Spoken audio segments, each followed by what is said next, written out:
તો ભાદરવી પૂનમના દિવસે ચંદ્રગ્રહણ માતા લક્ષ્મીજીના આશીર્વાદથી આ 6 રાશિના લોકોની કિસ્મત ચમકશે। વર્ષ 2024નું સૌથી મોટું અને છેલ્લું ભયંકર ચંદ્રગ્રહણ ભાદરવી પૂનમના દિવસે એટલે કે 18 સપ્ટેમ્બર 2024 અને બુધવારના દિવસે થવાનું છે। આ વખતના ચંદ્રગ્રહણની ઘણી રાશિઓ પર ભયંકર અસર થવા જઈ રહી છે, કારણ કે આ વર્ષનું છેલ્લું ચંદ્રગ્રહણ હશે। આ ભાદરવી પૂનમ અને ચંદ્રગ્રહણના દિવસે માતા લક્ષ્મીજીના આશીર્વાદથી આ 6 રાશિના લોકોનું ભાગ્ય ચમકવાનું છે। માતા લક્ષ્મીજી તેમના ઉપર ખૂબ જ પ્રસન્ન થવાના છે। એ કઈ રાશિના લોકો છે જેમની કિસ્મત ચમકવાની છે? આજના આ વિડીયોમાં અમે તમને સંપૂર્ણ વિગતવાર જણાવીશું, તેમજ આ ચંદ્રગ્રહણ ભારતમાં ક્યાં જોવા મળશે, તેનો સૂતક સમય શું રહેશે અને કયા 5 કામ જે તમારે આ ચંદ્રગ્રહણ દરમિયાન ભૂલથી પણ ન કરવા જોઈએ અને ગર્ભવતી મહિલાઓએ કઈ સાવચેતી રાખવી જોઈએ તે પણ આપણે આજના વિડીયોમાં વિગતવાર જાણીશું। તો વિડીયોને છેલ્લે સુધી જોતા રહેજો। અને જો તમે પણ માતા લક્ષ્મીજીના આશીર્વાદ મેળવવા માંગો છો તો કોમેન્ટ બોક્સમાં જય મા લક્ષ્મી જરૂરથી લખજો અને સાથે આ વિડીયોને લાઈક કરજો, ચેનલને પણ જરૂરથી સબસ્ક્રાઈબ કરજો। તો વર્ષનું છેલ્લું ચંદ્રગ્રહણ ભાદરવી પૂનમના દિવસે એટલે કે 18 સપ્ટેમ્બર 2024 અને બુધવારના દિવસે થશે। આ ચંદ્રગ્રહણ ભારતીય સમય અનુસાર 18 સપ્ટેમ્બરે સવારે 6:11 વાગ્યે શરૂ થશે અને સવારે 10:17 સમાપ્ત થશે। ચંદ્રગ્રહણનો કુલ સમયગાળો 4 કલાક અને 4 મિનિટનો છે। જ્યારે પણ ગ્રહણ થાય છે ત્યારે તેની અસર તમામ રાશિઓ પર જોવા મળે છે। આવી સ્થિતિમાં તેની અસર તમામ રાશિઓ પર જોવા મળી શકે છે, પરંતુ ખાસ કરીને આ 6 રાશિના લોકો ખૂબ જ ભાગ્યશાળી સાબિત થવાના છે। તેમના પર માતા લક્ષ્મીજીની કૃપા પ્રાપ્ત થવાની છે। તેમના જીવનમાં સુખ અને સમૃદ્ધિ આવવાની છે। તો ચાલો હવે એક પછી એક તમામ રાશિઓ વિશે જાણીએ। તો સૌપ્રથમ જે રાશિ છે તે છે વૃષભ રાશિ। વૃષભ રાશિના લોકો વિશે વાત કરીએ તો તેમના માટે આ ચંદ્રગ્રહણ ખૂબ જ મહત્વપૂર્ણ સાબિત થવાનું છે। વૃષભ રાશિના લોકોને આ ચંદ્રગ્રહણનું શુભ ફળ મળશે। આ ચંદ્રગ્રહણ તમારી આર્થિક આવકમાં વધારો કરી શકે છે। આ ચંદ્રગ્રહણ દરમિયાન તમારે કેટલીક સાવચેતી પણ રાખવી પડશે। ચંદ્રગ્રહણની અસરના કારણે તમને આવકની નવી તકો મળશે અને કોઈપણ કામ માટે કરેલા પ્રયાસો તમને સફળતા અપાવી શકે છે। વૃષભ રાશિવાળા લોકો માટે આ સમય સારો સાબિત થશે। સામાજિક સ્થિતિ મજબૂત રહેશે। તમારી લોકપ્રિયતા વધશે। તમને લોકો તરફથી સહયોગ પ્રાપ્ત થશે। હવે પછીની રાશિ છે મિથુન રાશિ। મિથુન રાશિવાળા લોકોને તેમના ખર્ચામાં થોડો વધારો જોવા મળી શકે છે, પરંતુ જો તમને પૈસાની જરૂર હોય તો તમને અચાનક ક્યાંકથી પૈસાનો લાભ મળી શકે છે, જે તમારી આર્થિક સ્થિતિને મજબૂત અથવા તો સુધારવામાં ખૂબ જ મહત્વપૂર્ણ સાબિત થશે। તમે તમારા જીવનમાં સફળતાના નવા રેકોર્ડ બનાવશો। મિથુન રાશિવાળા લોકોના પ્રેમ સંબંધોમાં ઘણી મધુરતા રહેશે। કાર્યસ્થળ પર ચાલી રહેલ વાદવિવાદનો અંત આવશે અને આ તમારા માટે એક મહત્વપૂર્ણ ગ્રહણ બનવાનું છે। અશુભ પ્રભાવથી બચવા માટે તમારે ઓમ નમઃ શિવાય મંત્રનો જાપ કરવો જોઈએ। આ સમય તમારા માટે નવી તકો લઈને આવી રહ્યો છે। તમારે તમારા સ્વાસ્થ્યને લઈને પણ થોડી ચિંતા કરવી પડી શકે છે। અહીં કેટલીક સમસ્યાઓ તમને પરેશાન કરી શકે છે અને તમે તે સમસ્યામાંથી બહાર પણ નીકળી શકો છો। તમને તમારા પિતાના આશીર્વાદ મળશે। હવે પછીની રાશિ છે તે છે તુલા રાશિ. તમે બેંકમાંથી લોન મેળવી શકો છો. તમારે તમારા સ્વાસ્થ્ય અને મિત્રોનું વિશેષ ધ્યાન રાખવું જોઈએ. આવકના નવા સ્ત્રોતો અચાનક આવી શકે છે. તમારી જમીન અને મિલકત સંબંધિત બાબતોમાં નિર્ણય તમારા પક્ષમાં આવશે. તમારી આર્થિક સ્થિતિ મજબૂત બનશે. રાજકારણ સાથે જોડાયેલા લોકોને ઘણો ફાયદો થવાનો છે. તમે ઉચ્ચ પદ પ્રાપ્ત કરી શકો છો અને તમને પાર્ટીમાં પ્રશંસા મળશે. આ સાથે તમને નવી જવાબદારીઓ પણ મળશે અને જો તમે સારું કામ કરી રહ્યા છો તો તમારી પ્રશંસામાં વધારો થશે. હવે પછીની રાશિ છે તે છે કુંભ રાશિ. જો આપણે કુંભ રાશિના લોકો વિશે વાત કરીએ તો જો તમે પૈસાનું રોકાણ કરવા માંગો છો તો આ સમય તમારા માટે ખૂબ જ સારો અને સફળ છે એમ કહી શકાય. તમે ઘણા શુભ કાર્યો કરવાનો પ્રયાસ પણ કરી શકો છો. તમારા પ્રયત્નો ફળ આપી શકે છે. તમારા કાર્યક્ષેત્રમાં તમને નવી જવાબદારીઓ પણ મળી શકે છે. તમારી પ્રશંસા થશે અને તમે તમારા જૂના મિત્રો સાથે પણ મળી શકો છો. તમે તમારી જાતને સ્થાપિત કરવામાં સફળતા પ્રાપ્ત કરશો. જો આપણે હવે પછીની રાશિ વિશે વાત કરીએ તો તે છે ધનુ રાશિ. ગ્રહણની અસર ધનુ રાશિના લોકો પર થશે. તમે તમારા બાળકો વિશે ચિંતિત હતા, પરંતુ તમારા બાળકની પ્રગતિ તમને ખુશ કરશે. તમારા ઉપરી અધિકારીઓ અથવા તો જેમની સાથે તમારા વ્યાવસાયિક સંબંધો છે તેમની સાથે સંબંધો જાળવી રાખવાની જરૂર છે. આ ગ્રહણનો સમયગાળો તમારા માટે એટલે કે ધનુ રાશિના લોકો માટે શુભ સાબિત થશે. ગ્રહણ તમને ધન સંબંધિત ઘણી બાબતોમાં લાભ આપશે. તે તમને ગુપ્ત સંપત્તિ પણ આપી શકે છે. પૂજાપાઠમાં તમને રસ રહેશે. ધનુ રાશિના લોકો તમે તમારી સુખ અને સુવિધાઓ અને વૈભવની સાથે તમારી સંપત્તિમાં વધારો થશે. સમાજમાં તમારું માન અને પ્રતિષ્ઠા વધશે. વર્ષ 2024માં થનારું આ ચંદ્રગ્રહણ તમારા માટે ખૂબ જ મહત્વપૂર્ણ રહેશે. હવે પછીની રાશિ છે મેષ રાશિ. મેષ રાશિના લોકોએ આ ગ્રહણ દરમિયાન ખૂબ જ કાળજી રાખવાની જરૂર છે. તે જ સમયે તેમને પૈસા સંબંધિત વસ્તુઓથી ફાયદો થવાનો છે. જો તમે લોટરી, શેરબજાર જેવી જગ્યાએ પૈસાનું રોકાણ કરશો તો તમને નફો પણ મળશે અને તમને તમારી આવકમાં બમણો નફો થશે. જો તમારો કોઈ સાથે અણબનાવ છે તો તમારા સંબંધો તૂટી શકે છે. પારિવારિક જવાબદારીઓ પણ તમારા પર આવી શકે છે.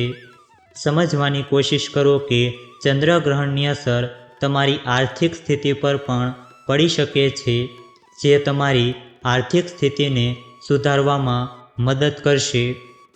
તમે કોઈપણ પ્રકારના પરિવર્તન અથવા તો કોઈપણ પ્રકારની સમસ્યાઓનો સામનો પણ કરી શકો છો. હવે પછીની રાશિ છે તે છે મકર રાશિ. તમારે અહીં ખૂબ જ કાળજી રાખવાની જરૂર છે. તમારે અકસ્માતોથી બચવું પડશે. તમારે કોઈપણ વ્યવહાર ટાળવો પડશે. લેવડ દેવડના મામલામાં સાવધાની રાખો. જો કે તમને અટકેલા પૈસા મળવાની સંભાવના છે. સંપત્તિમાં વૃદ્ધિ થશે. તમારી આર્થિક આવક પણ વધી શકે છે. લોકોમાં તમારી લોકપ્રિયતા વધશે. સમજી વિચારીને કામ કરો અને દાંપત્ય જીવન પણ સુખી રહેશે. પરંતુ તેમ છતાં મિત્રો સાથે મતભેદ થઈ શકે છે. આ યાદીમાં આગળની રાશિ છે કન્યા રાશિ. આ સમય કન્યા રાશિના લોકો માટે સારો નથી. સાવચેત રહેવાની જરૂર છે. કોઈને પૈસા ઉધાર ન આપો. લાંબી મુસાફરી પર જવાનું ટાળો. મહામૃત્યુંજય મંત્રનો જાપ કરો. આ યાદીમાં આગળની રાશિ કર્ક રાશિ છે. કર્ક રાશિના જાતકોએ ચંદ્રગ્રહણના કારણે સાવધાન રહેવાની જરૂર છે. કોઈ પણ શુભ કાર્ય કરવાથી બચો. તામસિક ખોરાકનું સેવન ન કરવું. વેપારમાં નુકસાન થઈ શકે છે અને તમારી વાણી પર નિયંત્રણ રાખો. આ યાદીમાં આગળની રાશિ છે સિંહ રાશિ. સિંહ રાશિના લોકો માટે આ સમય સારો નથી. સાવચેત રહેવાની જરૂર છે. વાદવિવાદથી દૂર રહો. વાહન ચલાવતી વખતે સાવધાનીથી વાહન ચલાવવો. મનમાં કોઈ પ્રત્યે નફરતની ભાવના ન રાખો. તેથી કેટલીક વસ્તુઓ તમારા માટે વધુ સારી છે અને કેટલીક વસ્તુઓ નથી. તેને તમારે વધુ સારું કરવાની જરૂર છે. ચંદ્રગ્રહણ દરમિયાન ભગવાન શિવ સાથે સંબંધિત મંત્રોનો વધુમાં વધુ જાપ કરો અને શિવ સંબંધિત પુરાણો અથવા તો તેમની વાર્તાઓ વાંચો. તમારે આ સમયે બીજું કંઈ કરવાની જરૂર નથી. ફક્ત મંત્રોનો જાપ કરો. મંત્રસૂત્રનો જાપ કરો એટલે કે શાસ્ત્રો વાંચો. તે તમારા માટે વધુ સારું સાબિત થશે. ચંદ્રગ્રહણ એક ખગોળીય ઘટના છે, પરંતુ જ્યોતિષમાં તેનું વિશેષ મહત્ત્વ છે. ચંદ્રગ્રહણના અશુભ પ્રભાવથી છુટકારો મેળવવા માટે રાશિ પ્રમાણે કેટલાક ઉપાયો કરવા જોઈએ. આ ઉપાયો કરવાથી વ્યક્તિ ગ્રહણની અશુભ અસરથી મુક્તિ મેળવે છે. આવો જાણીએ ચંદ્રગ્રહણ સમયે રાશિ પ્રમાણે કયા ઉપાય કરવા જોઈએ. તેમાં નંબર 1 છે મેષ રાશિ. મેષ રાશિનો અધિપતિ ગ્રહ મંગળ છે. તેથી ચંદ્રગ્રહણના સમયે કુશના આસન પર બેસીને હનુમાન ચાલીસાનો પાઠ કરો અને તુલસીની માળા સાથે ઓમ રીમ શ્રી શ્રી લક્ષ્મી નારાયણ નમઃ મંત્રનો જાપ કરો. તેમજ ગ્રહણ દરમિયાન અને પછી ગોળ, ઘઉં, મસૂર, લાલ વસ્ત્ર વગેરે વસ્તુઓનું દાન કરવું વધુ સારું રહેશે. આમ કરવાથી જીવનની તમામ સમસ્યાઓ દૂર થશે અને ગ્રહોની શુભ અસર થશે. હવે પછીની છે મિથુન રાશિ. મિથુન રાશિનો સ્વામી બુધ ગ્રહ છે, જે ગ્રહોનો રાજકુમાર છે. આવી સ્થિતિમાં કુશના આસન પર બેસીને પ્રમુખ દેવતાઓનું ધ્યાન કરો અને વિષ્ણુ સહસ્ત્ર નામનો પાઠ કરો. ગ્રહણ દરમિયાન કે પછી ગાયને લીલો ચારો પણ ખવડાવો. લીલા મગની દાળ, કાંસાના વાસણો, લીલા શાકભાજી, લીલા કપડાં વગેરેનું દાન કરો.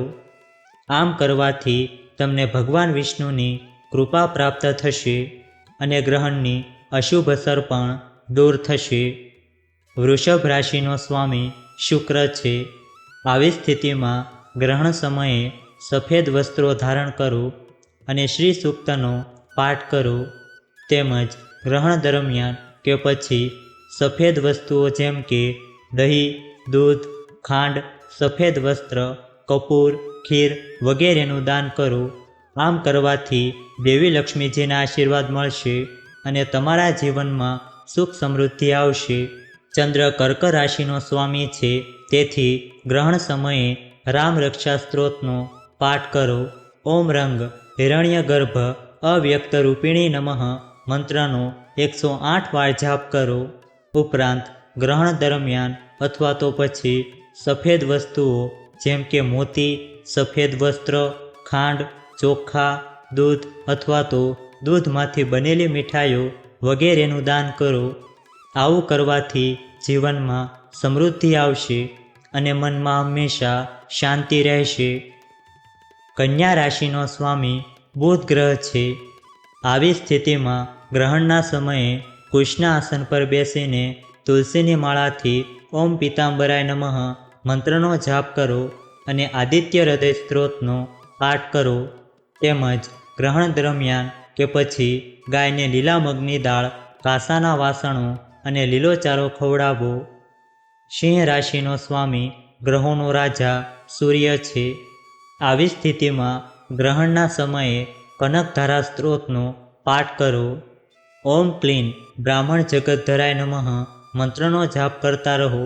આ ઉપરાંત રાત્રે સૂતા પહેલાં તમારા ઓશિકા પાસે 5 બદામ અને 5 મૂળા રાખો અને સવારે ઉઠ્યા પછી ગ્રહણ પહેલાં મંદિરમાં દાન કરો.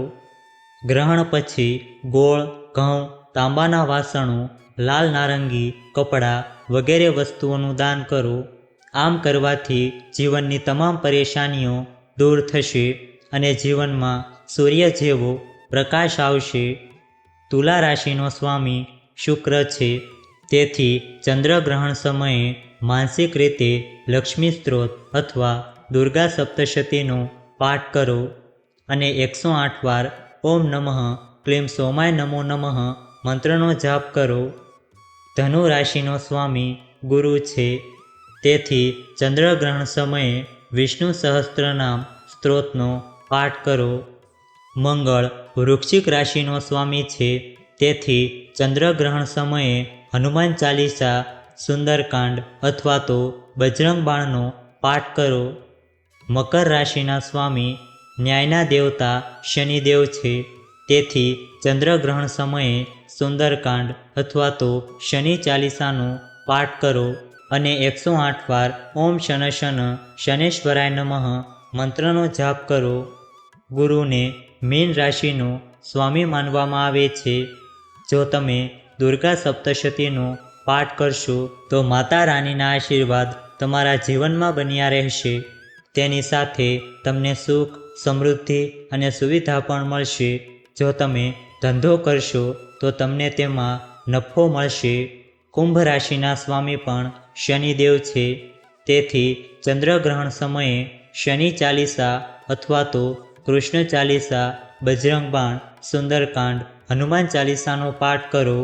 લીલા શાકભાજી, લીલા કપડાં, લીલા ફળ વગેરેનું દાન કરો. આમ કરવાથી નોકરી અને ધંધામાં પ્રગતિ થશે અને શુભતા જળવાઈ રહેશે. વરસાદી વાતાવરણના કારણે આ ચંદ્રગ્રહણ ભારતમાં દેખાશે નહીં, તેથી સૂતક સમયગાળો લાગુ પડશે નહીં. પરંતુ જ્યારે પણ ગ્રહણ થાય છે ત્યારે તેની અસર તમામ રાશિઓ પર જોવા મળે છે. આવી સ્થિતિમાં ગ્રહણ દરમિયાન આપણે કેટલીક સાવચેતી રાખવી જોઈએ. તમને જણાવી દઈએ કે આ સમયગાળા દરમિયાન બાળકો અને દર્દીઓ સિવાય કોઈએ ભોજન ન કરવું જોઈએ. આ સમયગાળા દરમિયાન તુલસીના પાનને ખાવા અને પીવાની વસ્તુઓમાં નાખવા જોઈએ. તેમજ સગર્ભા સ્ત્રીઓએ આ સમયે માત્ર પ્રવાહી વસ્તુનું સેવન કરવું જોઈએ. તેઓએ ઘરની બહાર ન જવું જોઈએ, એટલે કે જ્યાં સુધી ગ્રહણ ન થાય ત્યાં સુધી તેઓ બિલકુલ બહાર ન નીકળે. ઉપરાંત આ સમયે સોય, કાતર, છરી, ચાકુ અથવા તો ધારવાળી કોઈપણ વસ્તુનો ઉપયોગ કરવાની મનાઈ છે. ગ્રહણના સમયગાળા દરમિયાન સૂવું અને ભોજન કરવું બંને વર્જિત માનવામાં આવે છે. ગ્રહણના સમયગાળા દરમિયાન તમારે ખૂબ જ મહત્ત્વપૂર્ણ સાવચેતી રાખવી જોઈએ.